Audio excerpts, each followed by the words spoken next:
যে ভারত উপমহাদেশে আহলে হাদিসরা উড়ে এসে জুড়ে বসেনি অথবা ব্রিটিশদের হাতে তৈরি হয়নি, এটা চরম ডাহা মিথ্যা অপবাদ।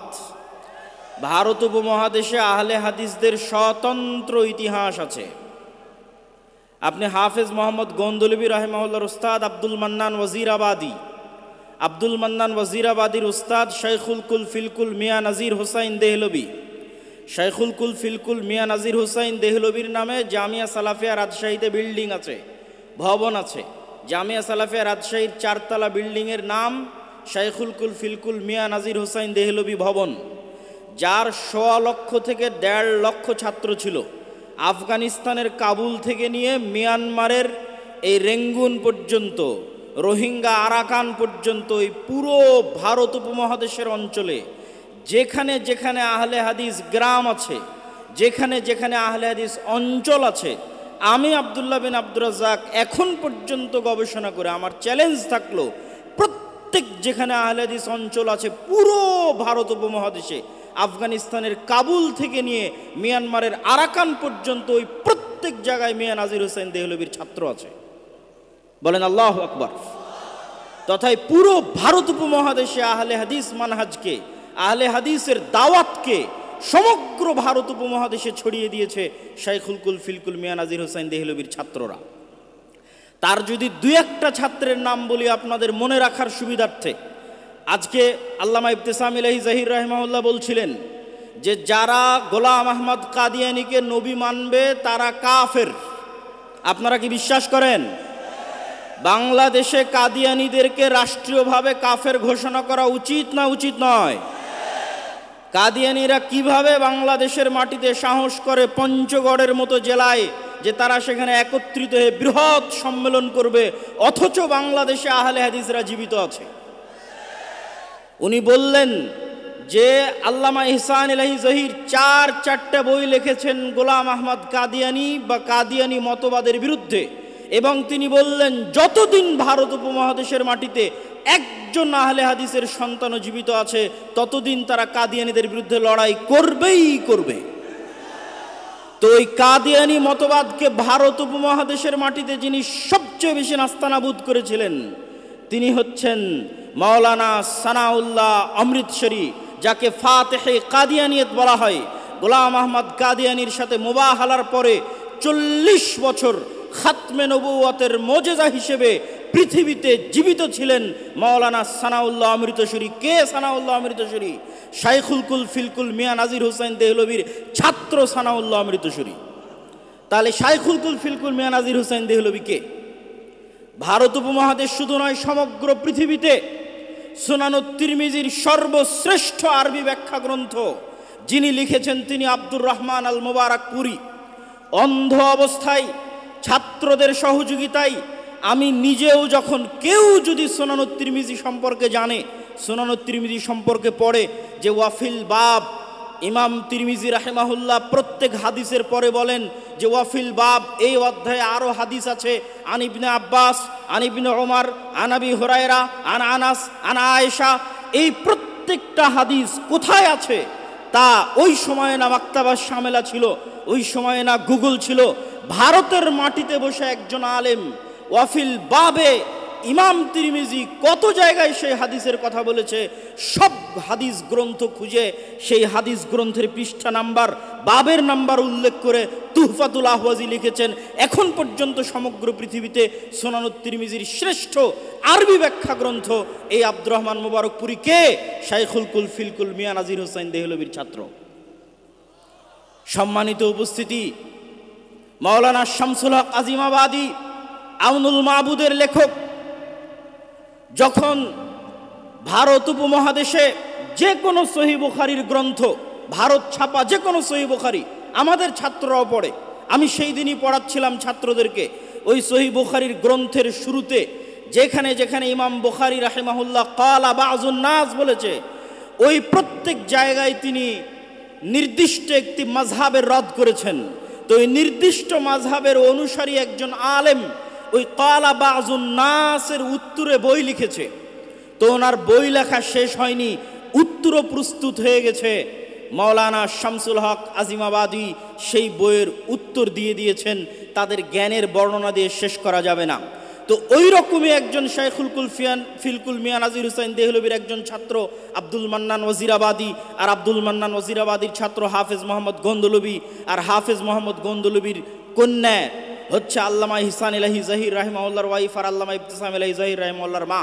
সম্মানিত উপস্থিতি, এবার মিয়া নাজির হুসাইন দেহলভি থেকে সামনে আগান। মিয়া নাজির হুসাইন দেহলভি ছাত্র শাহ ইসহাক মুহাদ্দিস দেহলভির, শাহ ইসহাক মুহাদ্দিস দেহলভি ছাত্র হচ্ছে আব্দুল আজিজ মুহাদ্দিস দেহলভির, আব্দুল আজিজ মুহাদ্দিস দেহলভি ছাত্র হচ্ছে শাহ ওলিউল্লাহ মুহাদ্দিস দেহলভির।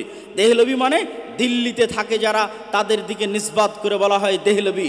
আর ওই আব্দুল আজিজ মুহাদ্দিস দেহলভির লেখা বই বুস্তানুল মুহাদ্দিসিন, ওই যুগে ব্রিটিশ আমলে বসে কিভাবে বুস্তানুল মুহাদ্দিসিনে এত বিশাল বিশাল হাদিসের গ্রন্থের বর্ণনা তুলে ধরলেন, এখন পড়লে হয়রান হতে হয়। ওই আব্দুল আজিজ মুহাদ্দিস দেহলভির ছাত্র হচ্ছে শাহ ইসমাইল শহীদ রাহিমাহুল্লাহ, যিনি প্রায় 25,000 হাদিসের হাফেজ। 1831 সালে বালাকোটের ময়দানে শাহ ইসমাইল শহীদ এবং সৈয়দ আহমদ ব্রেলভি, আল্লাহ সুবহানাহু ওয়া তাআলা তাদেরকে শহীদ হিসেবে কবুল করুন, এই ভারত উপমহাদেশের মাটিতে ব্রিটিশদের বিরুদ্ধে প্রথম ওপেন জেহাদের ঘোষণা দিয়েছিলেন। তারা কারা? আল্লামা ইসমাইল শহীদ এবং সৈয়দ আহমদ ব্রেলভি। অতএব ব্রিটিশ বিরোধী জেহাদের ইতিহাস আহলে হাদিসদের ইতিহাস। আপনি আল্লামা শাহ ইসমাইল শহীদের বই পড়ে দেখেন তাকবিয়াতুল ঈমান, আপনি শাহ ইসমাইল শহীদের বই পড়ে দেখেন তাজকিরুল ইখওয়ান। এই সমস্ত বইয়ের মধ্যে ওই যুগে, আজকে মানুষ বলে মদিনা ইসলামী বিশ্ববিদ্যালয় থেকে তাওহীদের দাওয়াত ছড়িয়ে পড়েছে, কথা অবশ্যই ঠিক, কিন্তু ইতিহাস বলে মদিনা ইসলামী বিশ্ববিদ্যালয় প্রতিষ্ঠা হওয়ার 100 বছর আগে এই ভারত উপমহাদেশের মাটিতে বসে শিরকের বিরুদ্ধে ওই যুগে বসে ভয়ঙ্কর কলম চালিয়েছিলেন শাহ ইসমাইল শহীদ। তার বইয়ের নাম তাকবিয়াতুল ঈমান, যা আরবিতে অনুবাদ হয়েছে রিসালাতুত তাওহীদ নামে এবং বাংলাতে অনুবাদ হয়েছে। পড়ে দেখেন, শিরক এবং বিদআতের কবর রচনা করেছেন। এটা হচ্ছে আমাদের ইতিহাস এবং আমাদের ঐতিহ্য। কিন্তু আজকে আমরা কোথায়? এই জন্য আল্লামা ইবতিসাম ইলাহি জহির বলছিলেন যে ভারত পাকিস্তান 1947 সালে দীর্ঘ 190 বছরের ইতিহাস, 190 বছরের ব্রিটিশ বিরোধী আন্দোলন করে আমরা রাস্তাঘাট তৈরি করার জন্য দেশ স্বাধীন করিনি, আমরা স্কুল কলেজ তৈরি করার জন্য দেশ স্বাধীন করিনি। আল্লামা সৈয়দ আহমদ ব্রেলভি রক্ত দিয়েছেন, শাহ ইসমাইল শহীদ রক্ত দিয়েছেন, দুটো বিল্ডিং হোক আর দুটো ব্রিজ হোক এই জন্য না, এই দেশের মাটিতে যেন আল্লাহ এবং আল্লাহর রাসূলের দ্বীন বিজয় হয়, রাষ্ট্রে যেন প্রতিষ্ঠিত হয়, এই জন্য তারা জীবন দিয়েছেন। কিন্তু আজকে আমরা আমাদের সেই ঐতিহ্য হারিয়ে ফেলেছি।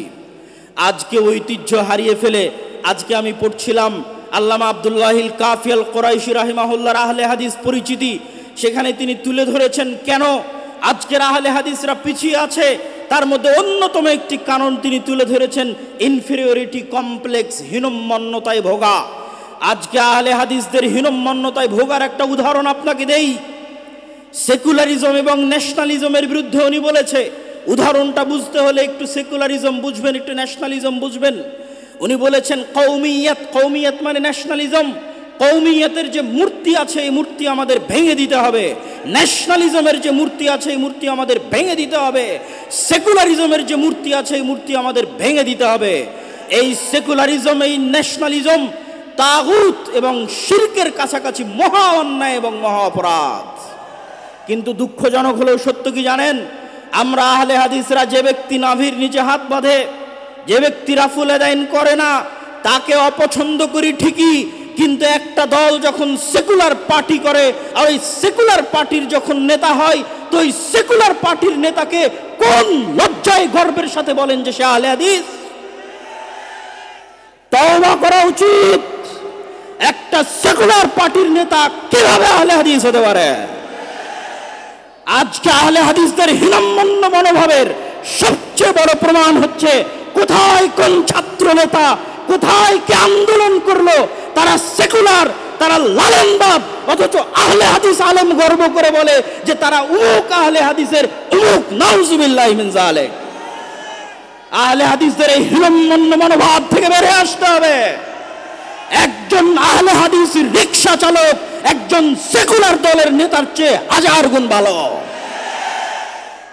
একজন আহলে হাদিস মুচি এবং মজুরি একজন ন্যাশনালিস্ট দলের সেকুলার দলের নেতার চাইতে, ছাত্র আন্দোলনের নেতার চাইতে লক্ষ কোটি গুণে ভালো।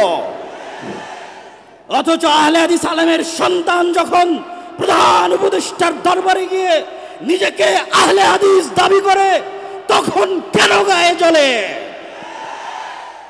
আমি কি নিজেকে আহলে হাদিস দাবি করতে পারি না? আহলে হাদিস কি ব্রাহ্মণ্যবাদ, যে নির্দিষ্ট একটা গোত্র নির্দিষ্ট একটা দলের জন্য সীমাবদ্ধ থাকবে? পৃথিবীর আশেপাশে কোণে, উত্তর থেকে দক্ষিণ, পূর্ব থেকে পশ্চিম, যেখানে যারা কোরআন এবং সহিহ হাদিসের মতবাদের উপর অটল থাকবে তারাই আহলে হাদিস। আল্লাহু তাকবীর, আল্লাহু তাকবীর। আব্দুর রাজ্জাক বিন ইউসুফ কোনদিন বাংলার মাটিতে শিরক এবং বিদআতের সাথে আপোষ করেনি। আব্দুর রাজ্জাক বিন ইউসুফের সন্তান হিসেবে যদি কোনদিন শিরক এবং বিদআতের সাথে আপোষ করতে হয়, দাওয়াতি কাজ বন্ধ করে দেব, তবু শিরক এবং বিদআতের সাথে আপোষ করব না। এই আপোষহীন মানসিকতার নাম আহলে হাদিস। আর একজন আহলে হাদিস আলেমের সন্তান হিসেবে, আহলে হাদিস আকীদা লালনকারী হিসেবে পৃথিবীর যে প্রান্তে আমাকে উপস্থিত করা হোক না কেন, পৃথিবীর যে কোনো জায়গায় আমাকে ডাকা হোক না কেন, সেই প্রত্যেক জায়গায় আমি নিজেকে আহলে হাদিস বলেই পরিচয় দিব। আর গর্বের সাথে বলতে চাই যে একটা সেকুলার পার্টির নেতার চাইতে, লালন মতবাদে বিশ্বাসী নেতার চাইতে একজন আহলে হাদিস রিকশা চালক, একজন আহলে হাদিস দিন মজুর, যার আকীদা সালাফি, যার বিশ্বাস সঠিক, সে বেশি ভালো, বেশি কল্যাণকর আল্লাহ সুবহানাহু ওয়া তাআলার নিকটে। অতএব আহলে হাদিসদেরকে আপোষকামী মনোভাব থেকে বের হয়ে আসতে হবে। এই আপোষকামী মনোভাবের কথা আল্লামা আব্দুল্লাহিল কাফি আল কুরাইশি তার ইনফেরিয়রিটি কমপ্লেক্স আহলে হাদিস পরিচিতি বইয়ের মধ্যে তুলে ধরেছেন। সম্মানিত উপস্থিতি, আহলে হাদিসদের আপোষহীন হতে হবে, নিজেকে নিয়ে গর্ব করতে শিখতে হবে, আহলে হাদিস জাতিকে নিয়ে গর্ব করতে শিখতে হবে। আহলে হাদিস পরিচিতির মধ্যে আহলে হাদিসদের কি দায়িত্ব এবং কর্তব্য তার গুরুত্বপূর্ণ দিক নির্দেশনাও আল্লামা আব্দুল্লাহিল কাফি আল কুরাইশি রাহিমাহুল্লাহ দিয়ে গেছেন। আরও গুরুত্বপূর্ণ দিক নির্দেশনা আল্লামা ইবতিসাম ইলাহি জহির হাফিজাহুল্লাহ তিনি আপনাদের সামনে দিয়ে গেলেন। আমি আমার বক্তব্য দীর্ঘায়িত করছি না, বক্তব্যের শেষে এতটুকুই বলবো, আল্লাহ সুবহানাহু ওয়া তাআলা বলেছেন ওমাই ইয়াকফুর বিত্তাগুত, আগে তাগুতকে অস্বীকার করতে হবে। ইব্রাহিম আলাইহিস সালাতু ওয়াস সালাম বলেছেন যে ইন্না বুরাউম মিনকুম, তোমরা যেই সমস্ত শিরকের ইবাদত করো ওই সমস্ত শিরক থেকে আমি ইব্রাহিম মুক্ত। তিনি কোরআনের যেখানে ইব্রাহিম আলাইহিসসালাতু ওয়াসসালামের কথা খুলবেন সেখানে ইব্রাহিম আলাইহিসসালাতু ওয়াসসালাম শিরক থেকে নিজেকে মুক্ত ঘোষণা করেছেন। আহলে হাদিসদের যদি ঈমান পরিপূর্ণ করতে হয় তাহলে আগে এই সেকুলারিজমকে, আগে এই ন্যাশনালিজমকে এবং এই ধরনের যত মতবাদ তন্ত্রমন্ত্র আছে এই সমস্ত তাগুতি মতবাদকে অস্বীকার করতে হবে প্রকাশ্যে। যেই দিন প্রকাশ্যে অস্বীকার করতে পারবে সেই দিন ঈমান পরিপূর্ণ হবে, তাওহীদ পরিপূর্ণ হবে। আর ইসলাম আমাকে এবং আপনাকে নিয়ে বিজয়ী হতে হবে, এই জন্য ইসলাম নয়, ইসলাম নিজেই বিজয়ী হতে পারে। আপনি সাথ দিবেন কিনা সেটা আপনার ব্যাপার।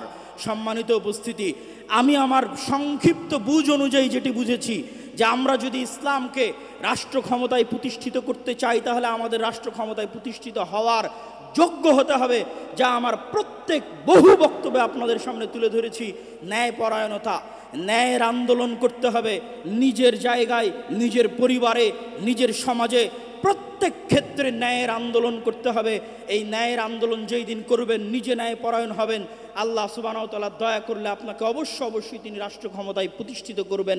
তবে আগে ন্যায়পরায়ণ হয়ে রাষ্ট্র ক্ষমতায় যাওয়ার যোগ্য হতে হবে। আল্লাহ সুবহানাহু ওয়া তাআলা আহলে হাদিসদেরকে সেই তৌফিক দান করুক, আল্লাহুম্মা আমিন। এবং আহলে হাদিসদেরকে কেউ যেন ক্ষমতার লোভ দেখিয়ে তাদের ঈমান, আকীদা এবং আদর্শ নিয়ে ছিনিমিনি না খেলতে পারে। আহলে হাদিসরা ভেড় বকরি নয়, গরু ছাগল নয়, যে যার ইচ্ছা মতো আহলে হাদিসদের ঈমান আকীদা এবং আদর্শ নিয়ে ছিনিমিনি খেলবে। তাদের নিজস্ব আকীদা আছে, আদর্শ আছে, ইতিহাস আছে। এই ইতিহাস, আদর্শ এবং আকীদার আলোকে আল্লাহ সুবহানাহু ওয়া তাআলা আমাদের সামনের পথ চলাকে সুগম করুন, আল্লাহুম্মা আমিন।